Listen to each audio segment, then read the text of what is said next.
국민의힘 장동혁 의원이 국감장을 이탈하며 생긴 논란과 관련해 정청래 사법위원회 위원장이 입을 열었는데요.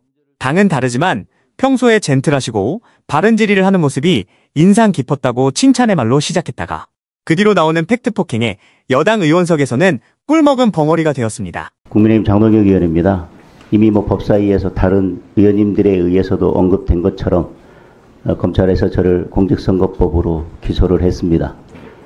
기소가 부당하다는 점에 대해서는 제가 법정에서 밝혀야 될 문제지만 대검찰청은 앞으로 그 재판에서 공소 유지에 대한 지휘를 하게 될 것입니다. 따라서 제가 오늘 이 국감장에서 검찰총장이나 대검찰청을 향해서 질의를 하는 것은 이해 충돌의 소지가 있다고 생각합니다. 질의뿐만 아니라 제가 이 국감장에 있는 것 자체가 이해 충돌의 소지가 있기 때문에 저는 오늘 대검찰청에 대한 국감과 마지막 종합 국감에 대한 질의 및 국감 자체에 대해서는 제가 스스로 회피하겠습니다. 저는 오늘 이 신상 발언을 마치고 나가도록 하겠습니다. 장동혁 의원님 잠깐만 계세요. 잠깐만 계세요.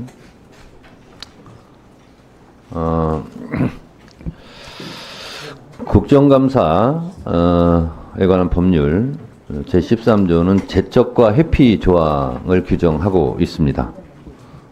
한번 읽어드리도록 하겠습니다. 제13조 제척과 회피. 의원은 직접 이해관계가 있거나 공정을 기할 수 없는 현저한 사유가 있는 경우에는 그 사안에 한정하여 감사 또는 조사에 참여할 수 없다. 이렇게 되어 있고요. 이러한 일항의 사유가 있는 의원 또는 국회법 제32조 국회법 제32조의 4 제1항의 신고사항에 해당하여 이해충돌이 발생할 우려가 있다고 판단하는 의원은 소속 위원장에게 회피를 신청해야 한다. 저한테 해야 되는 거고요. 이 경우 회피 신청을 받은 위원장은 간사와 협의하여 회피를 허가할 수 있다. 이렇게 되어 있습니다.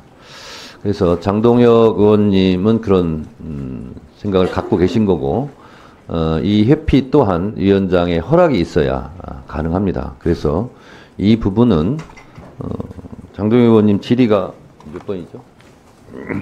응? 6번이요? 장동혁 의원님 질의 순서가 6번인데요.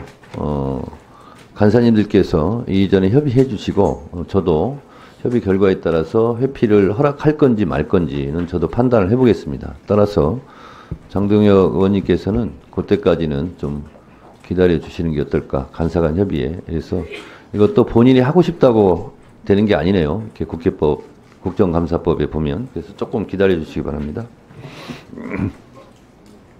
다음은 주질의 순서입니다만 장동혁 의원님의 회피 신청과 관련해서 위원장으로서 말씀드리겠습니다.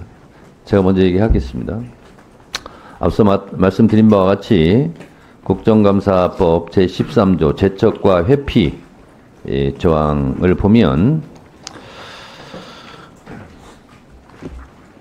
이해충돌이 발생할 우려가 있다고 판단하는 의원은 소속 위원장에게 회피를 신청하여야 한다.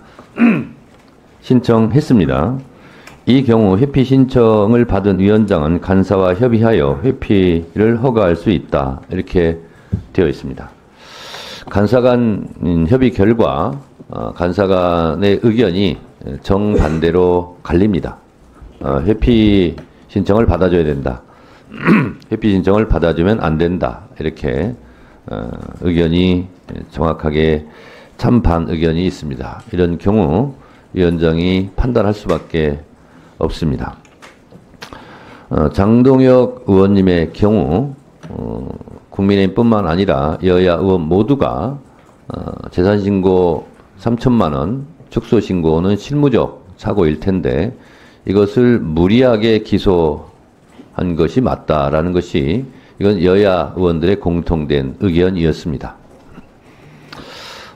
따라서 무죄 추정의 원칙이 있고 또 법사위 활동을 하는 가운데 이처럼 검찰의 무리한 기소가 있을 때마다 회피 제척해야 되느냐 하는 문제가 있습니다. 오히려 이렇게 되면 법사위원들이 검찰로부터 기소의 무기로 악용될 소지도 있다라고 위원장은 판단합니다.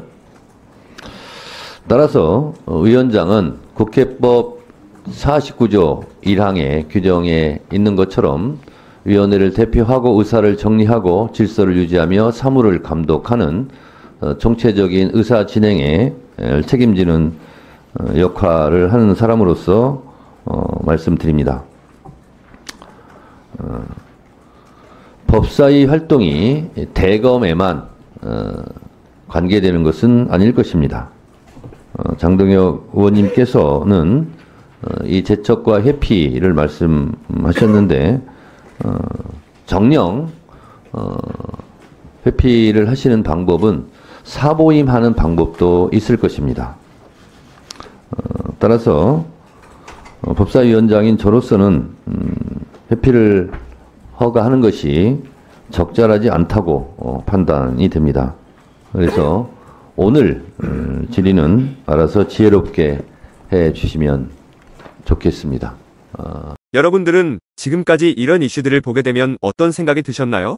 제가 항상 여러분들께 뉴스만 평소에 잘 챙겨보셔도 돈이 된다, 돈을 벌 수 있다고 말씀을 드렸는데요. 그 이유는 제가 지난 5월 초에 여러분들께 뭐라고 말씀을 드렸죠? 지금은 정부가 주목하고 있는 K푸드에 관심을 가져야 한다. 뉴스만 보고 끝내지 마시고 투자 쪽으로 한번 생각해 보셔야 한다 라고 말씀을 드렸습니다. 그리고 나서 이런 썸네일들을 뉴스를 통해서 많이 보셨을 텐데요. 이렇게 정부가 정책으로 밀어주는 산업이 이슈가 됐을 때 정보에 민감한 부자들은 어떻게 생각할까요? K푸드 관련주는 뭐가 있는지, 어떤 종목이 나에게 돈을 벌어다 줄 수 있는지를 생각한다고 말씀을 드렸죠? 그 이유가 뭐냐 하면 부자들이 봤을 때는 이슈가 곧 돈으로 이어지고 이런 이슈들이 돈을 벌어준다는 경험적 확신이 있기 때문에 부자들은 항상 이런 사회적 이슈들을 관심 있게 챙겨본다고 말씀을 드렸습니다. 실제로 제가 지난번에 시청자분들과 함께하는 주식으로 수익 내기 이벤트를 진행했었는데요. 당연히 100% 무료로 진행했고 여기 보시면 저한테 구독이라고 문자 남겨주신 모든 시청자분들께 이렇게 K푸드 관련주 중에 가장 급등할 확률이 높은 한성기업 딱 한 종목을 여러분들에게 추천을 드렸어요. 그러면서 여기 나와 있는 대로 정확하게 얼마에 사야 하는지, 그리고 어느 정도 올랐을 때 팔아야 하는지 이런 부분들까지 자세하게 알려드렸었는데 결과가 어떻게 되었죠? 오른쪽을 보시면 아시겠지만 제가 5월 2일에 문자로 이 한성기업을 소개해드리고 나서 주가가 이렇게 2배 넘게 급등이 나왔다. 그래서 당시에도 굉장히 많은 분들이 제가 드린 한성기업으로 수익을 내셨을 텐데요. 다시 한번 축하드린다고 말씀을 드리고 이번에도 마찬가지입니다. 최근에 정부가 집중적으로 밀고 있는 산업이 해외 건설 시장이고 그 중에서도 K신도시에 대한 관심도가 계속해서 높아지고 있기 때문에 관련 종목들이 부각받을 수밖에 없다. 그 중에서도 정부가 가장 핵심적으로 밀어줄 것으로 예상되는 K신도시 대장주 한 종목에 돈이 몰릴 것이다. 당연히 우리가 이쪽으로 생각해야 한다는 겁니다. 그래서 이번에도 지난번과 똑같이 저에게 신청이라고 문자 보내주시면 정부가 강력하게 추진할 것으로 예상되는 K신도시 정책주 중에 앞으로 대장주 역할을 하면서 주가가 가장 크게 급등할 한 종목을 구독자분들에게 문자로 종목명과 사고파는 시점을 모두 알려드리겠습니다. 그래서 여러분들이 주식으로 돈 버는 연습을 한번 해보시라 이렇게 말씀을 드리고, 지금 이 영상을 보시는 시청자분들 중에 나도 이번 종목이 궁금하다 하시는 분들은 누구나 상관없이, 그리고 어느 시간대나 상관없이 부담없이 이렇게 상단에 제 번호를 항상 남겨놓고 있습니다. 제 번호 010-4406-8870번으로 저에게 지난번처럼 신청이라고 문자 보내주시면 제가 이번에도 똑같이 무료 추천 급등주 문자를 보내드리겠습니다. 이해되시죠? 그래서 제 번호 010-4406-8870번으로 신청이라고 문자 보내주시면 여러분들이 직접 이슈를 통해서 돈 버는 연습을 해보실 수가 있는 거고, 제가 돈을 받는 것도 아니고 투자를 대신해드리는 것도 아니기 때문에 부담없이 신청해주시면 되는 겁니다. 그리고 수익이 나면 저는 다른 것은 바라지 않습니다.